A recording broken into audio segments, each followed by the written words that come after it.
frente. Teve até no segundo tempo ali uma situação, até uma atuação melhor do que foi no primeiro tempo, poderia até ter vencido o jogo. Foi mais uma partida que o time saiu. Bom, pessoal, bom dia. Eu vou dar uma olhada nessa coletiva do Diniz aqui, que eu não tinha visto ainda, procurar fazer alguns comentários. De antemão, eu digo que em uma situação eu concordo com ele. Se for expulsar todo mundo que xinga no futebol, não vai ter jogo, né? Vamos expulsar todo mundo. O que mais acontece num jogo de futebol, seja qual ele for, profissional, amador, pelada com os amigos, todo mundo xinga todo mundo. Eu estou falando isso porque eu vi aí um trechinho dele falando sobre isso daí eu concordo, né? Como eu disse, de antemão, nessa parte aí, não há o que dizer que ele possa estar errado, né? Vamos ver o que ele diz na coletiva para a gente estar aqui comentando, que eu não vi ainda a coletiva por completo. A gente falou em duas saídas. Sem som aqui, eu dei uma parada. E que é uma coisa forte, a gente estava avaliando bem o jogo hoje. Nosso gol, inclusive, foi uma avaliação de uma jogada longa. A gente alongou, ele acabou pegando a segunda bola e acelerou e fez o gol, que não fez o gol. O que tem acontecido, talvez um ponto em comum, que a gente tem errado coisa que a gente não erra, naturalmente. Esses dois erros de hoje, coisa que a gente não erra, sempre errou muito pouco. Que é uma coisa para se corrigir. Mas isso daí tem acontecido sempre, Diniz. Não é a primeira vez que eu vejo você falar: hoje nós erramos coisas que nós não costumamos errar.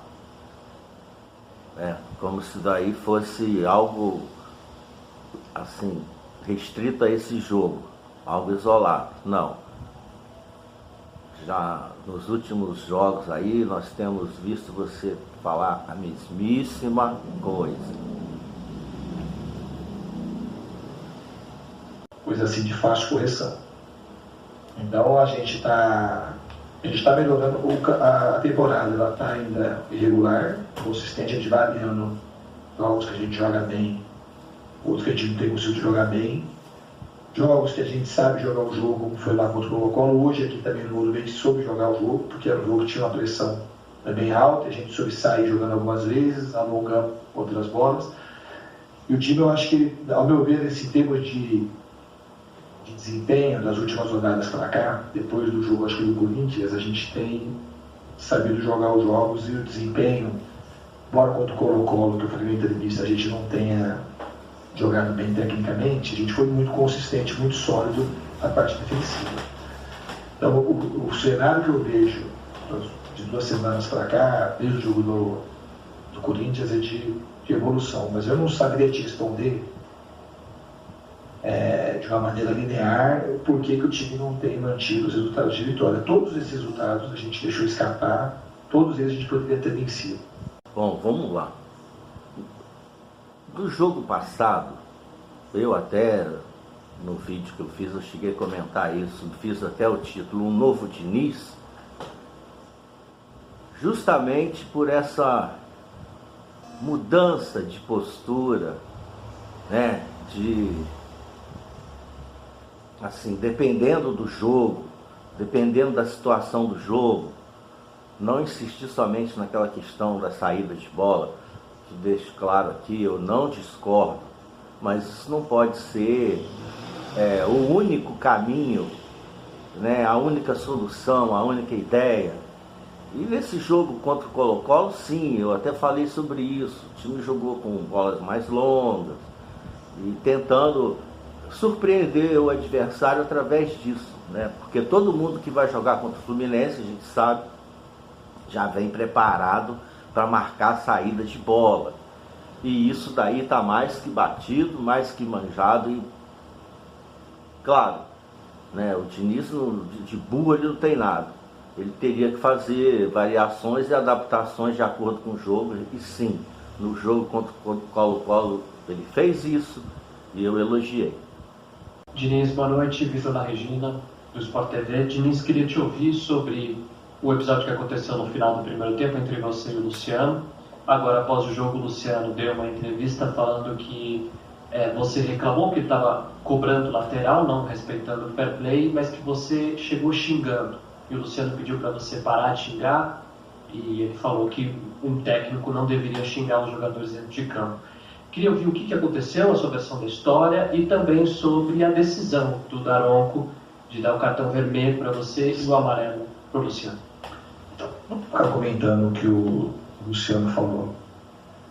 O que todo mundo sabe no futebol é que xingar, quando xinga, outro xinga, todo jogo.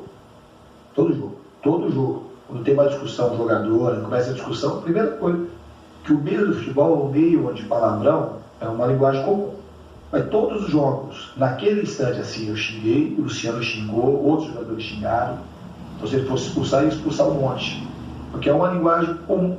Eu nunca vi, primeira vez que eu vi alguém expulsar alguém que falou palavrão. Que foi o que ele falou, você não pode falar palavrão. Eu vi falando palavrão e expulsei. Eu não tenho critério. No lance, um monte de palavrão foi falado. Todo mundo. Porque não é, e também não estou julgando que expulsado de São Paulo falou palavrão, porque não se expulsa para falar palavrão. Nem agrediu ninguém. Esse tipo de ofensa verbal, o cara vai lá, eu sempre, minha vida, e desde quando eu jogava, a primeira vez que eu vejo o cara expulsar alguém, porque a argumentação é que falou palavrão. Então, se for cobrar para frente, assim, de alguém falar palavrão, você vai ver que não vai expulsar, porque não é expulsar, porque não se expulsa porque fala palavrão. O máximo que acontece, até talvez pela existência da discussão, não por causa do palavrão, estou discutindo ali da amarelo, do amarelo. Sinceramente, eu não entendi a discussão. Entendi. Tem que acatar que ele é o árbitro, tem critério, para mim, é a primeira vez, inédito. Bom, vamos lá. Nesse caso aqui, como eu já comentei no início do vídeo, eu tenho que concordar com ele, né? Essa questão de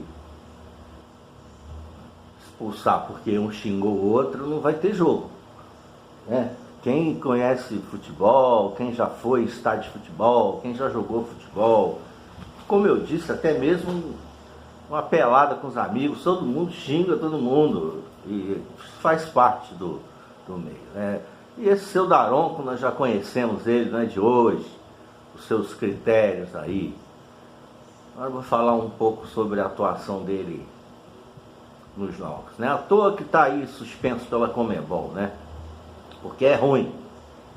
Mas em jogos contra o Fluminense, eu já falei isso uma vez, já até coloquei um apelidozinho nele de ladronco, né? Porque o juiz, para prejudicar um time, ele não precisa ali marcar um pênalti, coisa assim muito escandalosa, porque pelo VAR vai ser desmascarado. Mas um juiz, ele pode minar um time, e esse ladronco contra o Fluminense, ele sempre faz a mesma coisa, sabe? Falta a favor para o Fluminense, só se for aquela falta muito escancarada, muito ali, que não tem a menor dúvida. Agora, quando é contra, qualquer contato, o jogador ali encostou, caiu, ele está marcando falta, seja onde for. E outra coisa, só marca falta para o Fluminense no campo de defesa. Nós tivemos ali faltas ali no ataque a nosso favor, que ele não marca de jeito nenhum. Enfim, esse senhor aí, para não chamar de outra coisa, sempre em jogos contra o Fluminense, ele dá aquela minada no time. Enfim, vamos em frente. Está na regra, mas é uma coisa meio totalmente não legítima de pegar e cobrar um lateral na condição que ele ia cobrar. Então assim, aí começou a discussão por conta disso e isso. Diniz, boa noite. Guilherme Pradella, da Rádio CBN. Queria até puxar um pouquinho da tua primeira resposta, quando você fala de questão defensiva. Jogos de Libertadores têm alguns componentes que são diferentes de jogos de Campeonato Brasileiro, mesmo em fase de grupos. Chama a atenção um pouquinho essa média de gols que o Fluminense está levando no Brasileirão, uma média de 2, até agora quase todos os jogos foram 2 gols sofridos. Hoje foram 2 gols em falhas diferentes, né? Uma do Fábio e a cobrança de escanteio uma cobrança que passa por muita gente a bola, até chegar no segundo pau, para o zagueiro poder fazer o gol. São gols que, obviamente, preocupam por estarem acontecendo, mas não tanto porque você, como disse na primeira resposta, você vê uma certa evolução no sistema defensivo. Acredito que há um caminho para melhorar essa situação? O time tá melhorando. Se você o escanteio, eu falo que a origem do escanteio foi um erro de saída nosso também. Era uma coisa fácil assim, se não dá para jogar, a gente tinha orientação para alongamos um monte de bola. Um monte. Eu não tinha certo de sair jogando, se não dá, né?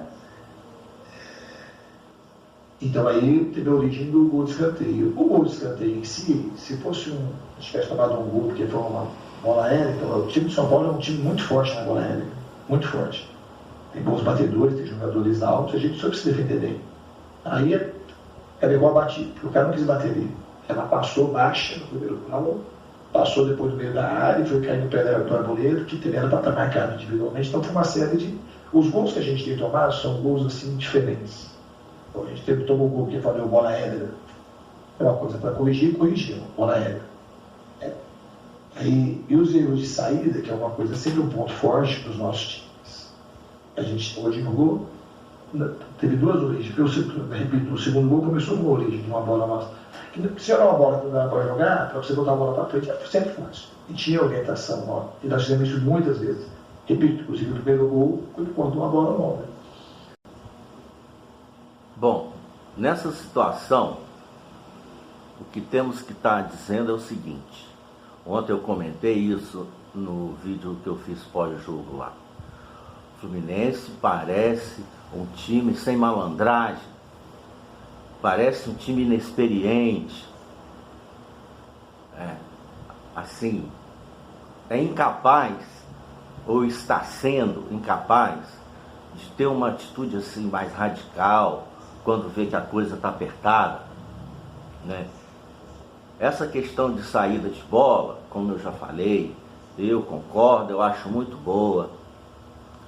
Mas, meu filho, quando você está ali, você e o goleiro, ou você muito próximo da área, com poucos jogadores do próprio time ali para poder dar um apoio, rifa a bola, né? O primeiro gol deles foi uma falha ali, se eu não me engano, do Martinelli, que foi atrasar a bola para o Fábio e atrasou errado. O Fábio também foi muito atrasado na bola, aí deu no que deu, né? E depois que o jogador de São Paulo recuperou a bola, aí corre todo mundo em cima dele, deixa o miolo da zaga desprotegido.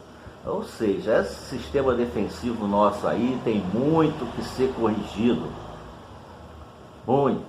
E o segundo gol foi o Felipe Andrade, né? Foi sair jogando ali com a bola dominada. Foi, né? Aquele negócio, né? Garoto, tá querendo mostrar futebol, jogar bonito. Tem muito que aprender ainda. Não deu para sair jogando? Rifa a bola. Se não der para rifar para frente, joga para lateral, faz qualquer coisa, mas tenha um pouco de malandragem para jogar, né, Fluminense? Ainda mais quando você está na casa do adversário, ganhando o jogo, com o placar a favor, terminando o primeiro tempo. Você não pode dar esse tipo de bobeira, esse tipo de infantilidade, digamos assim. E agora é questão de esperar aí o Thiago Silva, que na minha opinião, assim, isso aí eu já vou adiantando a minha opinião, a defesa titular do Fluminense vai ter que ser Manuel e Thiago Silva. Embora eu acho que o Felipe Melo tenha assim, muito valor, muito crédito, muita liderança, mas na minha opinião a zaga titular vai ter que ser essa. Meio de tristeza por conta da derrota e o mal dos jogadores. E tem assim uma confiança de que o time está num caminho que a gente tem que seguir, trabalhando e melhorando a equipe para os resultados virem. Hoje a gente jogou com um time e é isso que é bom. Jogamos com um time com jogadores muito diferentes. Se a gente pegar, se fosse comparar o time que ganhou a Libertadores, que foi 5 meses atrás, com o time que jogou hoje, a gente tinha 2 ou 3 jogadores, o Martinelli saiu, acho que tinha 7 jogadores diferentes jogando. E jogando bem, mostra que os jogadores estão entrando numa outra condição. O Antônio Carlos estava super questionado, fez um grande jogo hoje, tinha jogado bem contra o Sampaio Corrêa. O Alexandre jogou muito bem, o Lima foi muito bem no jogo. O Calma Elias também fez uma estreia como titular no campeonato. Bom, Diniz, nesse ponto aí, alguma coisa eu concordo com você e em outra eu discordo. Você dizer que o Alexandre jogou bem, concordo plenamente. Para mim foi o melhor em campo do Fluminense. Né? Que bom isso, uma grata surpresa, digamos assim, o Alexandre voltar, ou está voltando a jogar aquele futebol que a gente sabe que ele pode. Sim, o Antônio Carlos fez uma boa partida, embora eu acho que ele no segundo gol ali ele falhou, né? A bola passou entre ele ali, o Lima, antes de chegar no jogador de São Paulo, e a bola ficou pererecando entre os dois ali. Se eu não me engano, foi ele e o Lima. Mas enfim, esse tipo de falha a gente até entende. Quanto ao Cauã Elias, por favor, né, Diniz? Jogou nada. Vamos falar a verdade, jogou nada. Completamente inútil.